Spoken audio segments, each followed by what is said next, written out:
فرمایا وَلِكُلِّ أُمَّةٍ جَعَلْنَا مَنْسَكًا لِيَذْكُرُوا اسْمَ اللَّهِ عَلَى مَا رَزَقَهُم مِّن بَهِيمَةِ الْأَنْعَامِ، ہر امت پر ہم نے قربانی لازم کی تھی۔ پہلی بات جیسے کہ روزے کے بارے میں فرمایا کہ اے مسلمانوں یہ نہ سمجھو کہ یہ تمہارے اوپر ہی کوئی بوجھ لادا جا رہا ہے، کُتِبَ عَلَيْكُمُ الصِّيَامُ كَمَا كُتِبَ عَلَى الَّذِينَ مِن قَبْلِكُمْ، یہ تو در حقیقت ایک سلسلہ ہے، سلسلۃ الذہب ہے، ایک سنہری زنجیر ہے، یہ ایک ہی دین ہے، دین اسلام۔ ابراہیم کا دین بھی وہی تھا، نوح کا دین بھی وہی تھا، آدم کا دین بھی وہی تھا، موسیٰ کا بھی، عیسیٰ کا بھی۔ اب اس دین کی تکمیلی شکل ہے جو محمد الرسول اللہ صلی اللہ علیہ وسلم کو عطا کی گئی، الیوم اکملت لکم دینکم واتممت علیکم نعمتی۔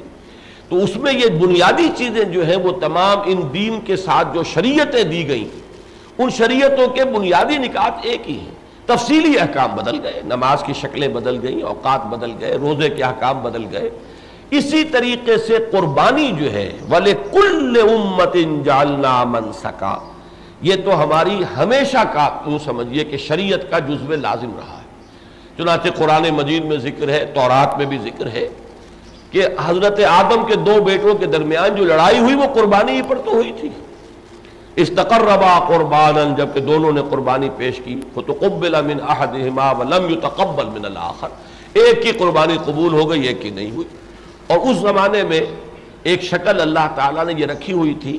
انسان کا چونکہ ابھی عہد طفولیت تھا، ذہنی اور فکری اعتبار سے ابھی وہ بالغ نہیں ہوا تھا، تو ظاہری چیزیں اور خرق عادت اور معجزات کی بھی وہ شکلیں جو پہلے ہوتی تھی وہ زیادہ تھی، جبکہ نوع انسانی جب بالغ ہو گئی تو اب ان چیزوں کو اللہ تعالیٰ نے ان کا سلسلہ بند کر دیا، یہاں تک کہ معجزہ بھی اصل جو ہے وہ معجزہ مانوی دیا محمد الرسول اللہ صلی اللہ علیہ وسلم کو، یعنی قرآن حکیم۔ تو اس زمانے میں یہ بھی تھا کہ قربانی قبول ہو گئی یا نہیں ہو گئی، اس کی علامت ہوتی تھی اللہ کی طرف سے کہ ایک آگ جو ہے وہ اترتی تھی، کوئی شعلہ آسمان سے اترتا ہوا نظر آتا تھا، اور جو قربانی پیش کی جاتی تھی اس کو وہ بھسم کر دیتا تھا جلا کر۔ تو اس کے یہ گویا کہ قبولیت تھی اس بات کی کہ یہ اللہ تعالیٰ نے یہ قربانی قبول کر لی۔ اس طرح ان دو بھائیوں کے درمیان جھگڑا ہوا، ایک کی قربانی قبول ہو گئی ایک کی نہیں ہوئی، تو پھر وہ جو مایوسی اور فرسٹریشن ہوئی اس شخص کو، قابیل کو، اس میں الٹا جو ہے اس کا رد عمل جو اس پر ہوا، تو اس نے کہا لَأَقْتُلَنَّكَ، میں تو تجھے قتل کر دوں گا، بجائے اس کے کہ اپنی کمزوری کی طرف متوجہ ہوتا کہ کیا سبب ہے۔ اور وہاں پر بھی حابیل نے یہی کہا تھا کہ انما یتقبل اللہ من المتقین، اللہ تعالیٰ تو قربانی قبول کرتا ہے متقین سے۔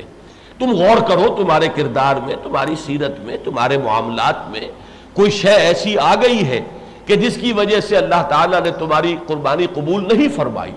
تو اپنی اصلاح کی طرف متوجہ ہو، بجائے اس کے کہ مجھ پر غصہ نکال رہے اور مجھے قتل کرنے کے درپے ہو گئے ہو۔ یہ میں نے اس لیے بیان کیا کہ معلوم ہوا کہ آدم کے دو بیٹوں کے ضمن میں بھی قربانی کا تذکرہ ہے، اور یہ ہمیشہ سے آسمانی شریعتوں کا ایک جزو لازم رہا ہے۔ تو فرمایا وَلِكُلِّ أُمَّةٍ جَعَلْنَا مَنْسَكًا لِيَذْكُرُوا اسْمَ اللَّهِ عَلَى مَا رَزَقَهُم مِّن بَهِيمَةِ الْأَنْعَامِ،